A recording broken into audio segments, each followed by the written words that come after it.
Welcome back, my dear students. In this presentation, I am going to explain about the part 6 in Principles of Inheritance and Variation. That is polygenic inheritance. Poly means many, genic means gene.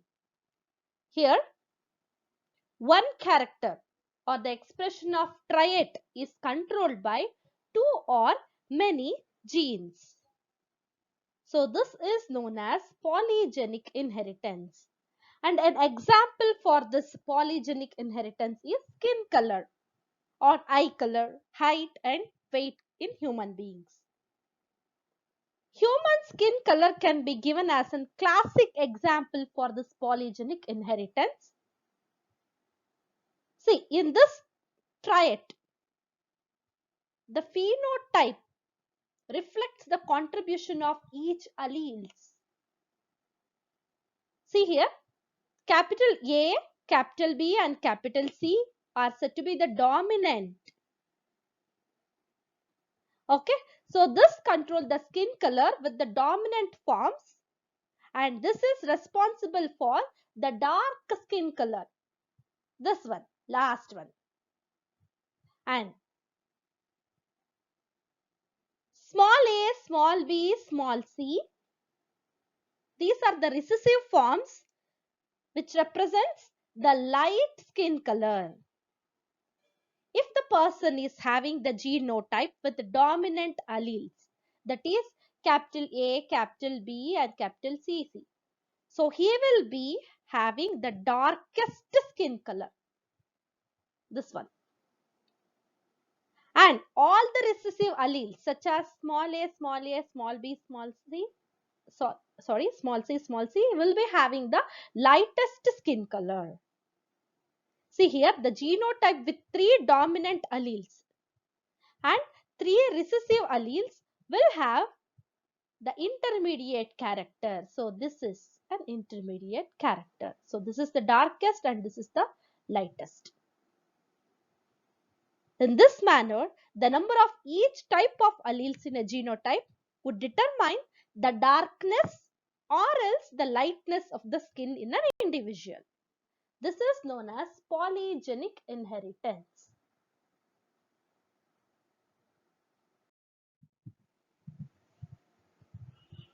Next is pleiotropy. Pleiotropy means it's opposite to polygenic inheritance.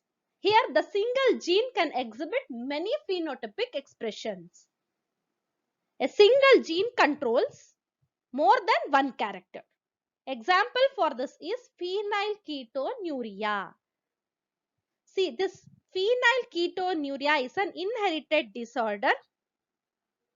Okay, so it causes the accumulation of phenylalanine in the body. As a result of this accumulation, mental disability can be seen and serious health problems can be seen, and the change in the skin color can be seen. So here the gene responsible for causing phenylketonuria is one single gene, but this is expressing in many characters. And second example is the starch synthesis in case of pea plants. The starch synthesis in pea plants is controlled by one gene. That is, it has two alleles, capital B and small b.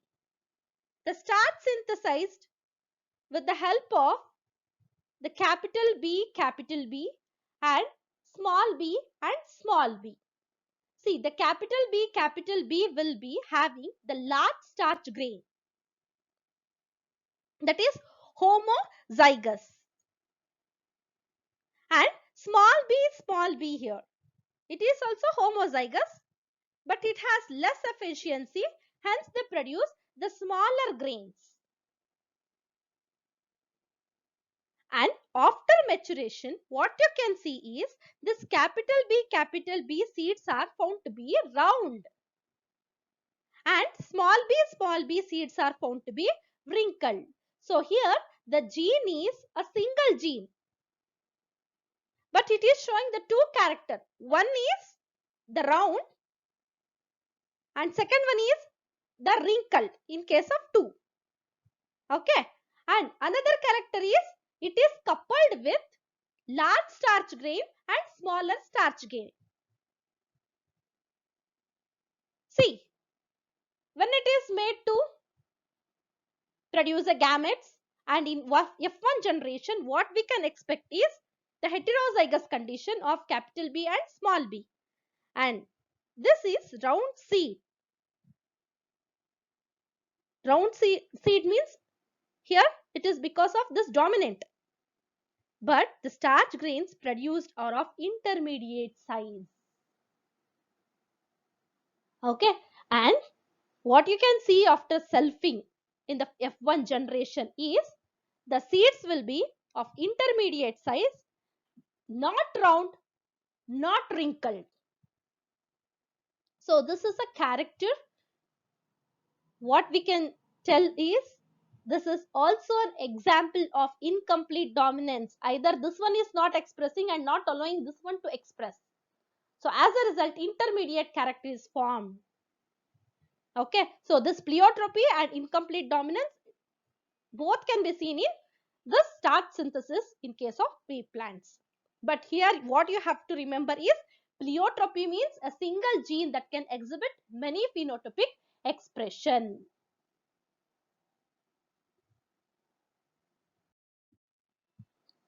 Now let us learn about mutation.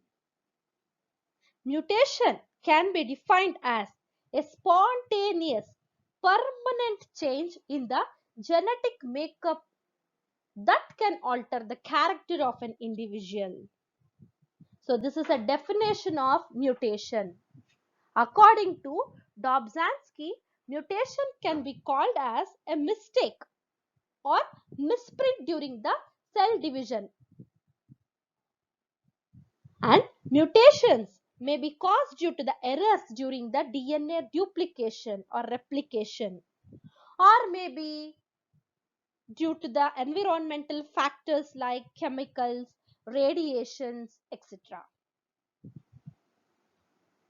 If the mutation takes place in the somatic cells, they may not be of evolutionary significance, but if the mutation takes place in the germ cells, then they are passed on to the next generation and they are having evolutionary significance. Hence, the mutations can be considered as the raw materials for evolution. There are two types of mutation. The first type is gene mutation or point mutation, and second type is the chromosomal mutation. Now let us study about the gene mutation or point mutation. See, when the mutation occurs at the gene level, the name itself it is indicating gene mutation. If the mutation occurs at the gene level, then that kind of mutation is known as the gene mutation or point mutation. This happens due to the change in a nucleotide sequence. Let me give you an example, sickle cell anemia. Okay, so here the sickle cell anemia, it is a disease in which a defective hemoglobin is produced because the amino acid glutamic acid will be present here in the case of the normal individuals. But if there is any misprint or mutation, this glutamic acid is replaced by valine. Here GAG is a codon which codes for glutamic acid. A single nucleotide sequence here GAG is mutated to GUG. This is called missense mutation. Only because of a single nucleotide sequence, glutamic acid is replaced by valine. As a result, defective hemoglobin molecule is produced the person with having normal human, that is the hemoglobin, will be having biconcave shaped RBC, whereas the person with sickle cell anemia will be having the sickle shaped RBC. Hence the name sickle cell anemia. And this disease is due to point mutation or a single nucleotide sequence mutation chain. Next is the chromosomal mutation. It is a kind of a mutation which is caused by the change in the name itself. It is indicating chromosome, chromosomal number. Okay, this may be due to the addition of chromosome or deletion of chromosome in a diploid set. That is, in a 2n it may be addition or else deletion, and this condition is known as aneuploidy. An example for this chromosomal mutation is Klinefelter syndrome and Turner syndrome. In case of the Klinefelter syndrome, there is an addition of one X chromosome. And in case of the Turner syndrome, there is a deletion of one X chromosome.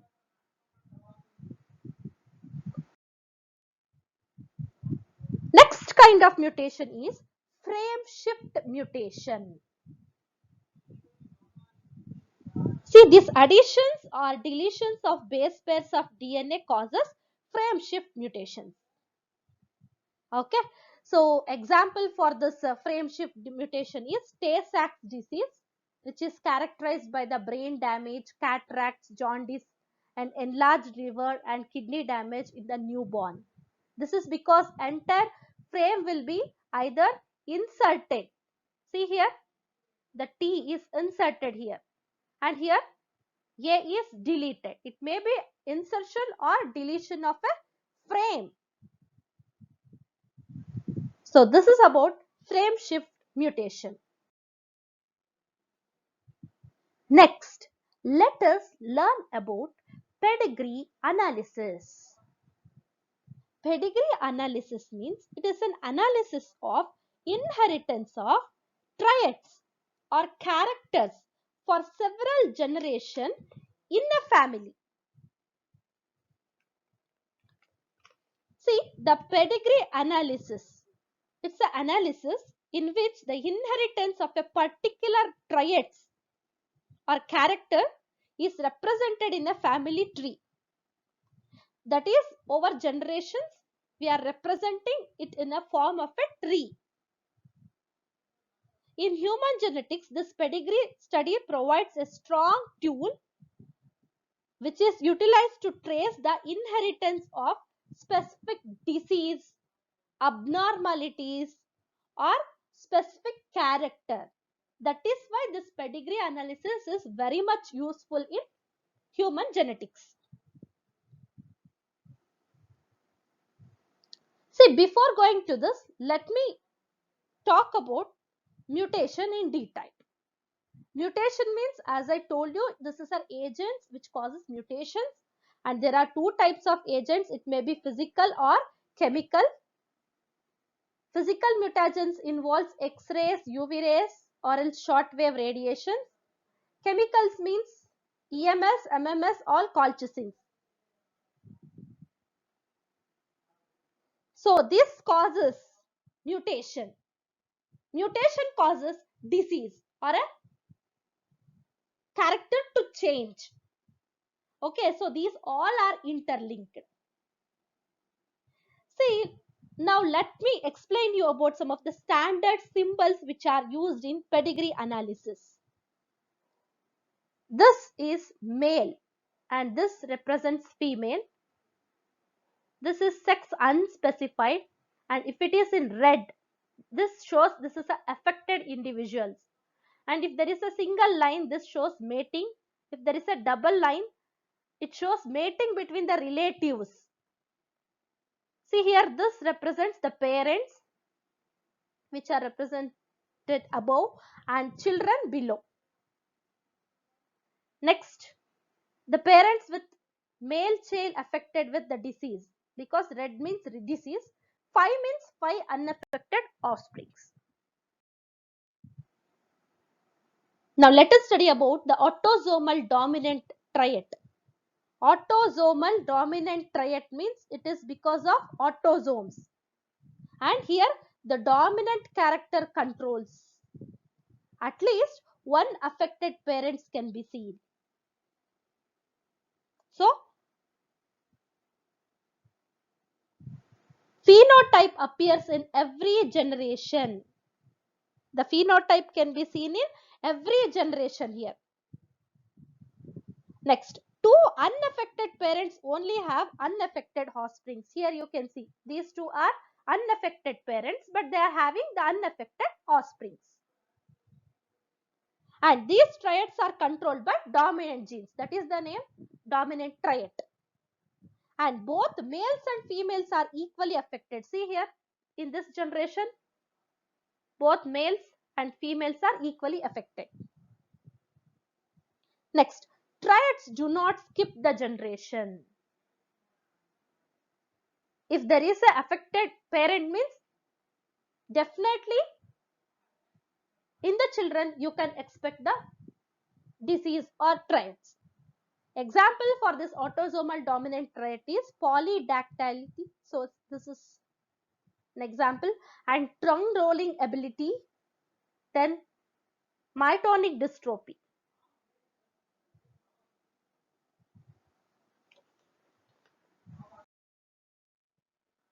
Next is the autosomal recessive trait.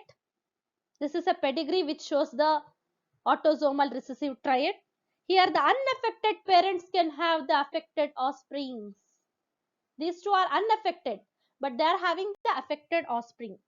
And traits are controlled by recessive genes, and they appear only when they are in homozygous, because recessive will be appeared only when they are in homozygous. Both male and females are equally affected. See here. And traits may skip. And here what you can see is the ratio, that is 3:1 ratio between the normal and affected offsprings can be seen. And children of affected parents are also affected.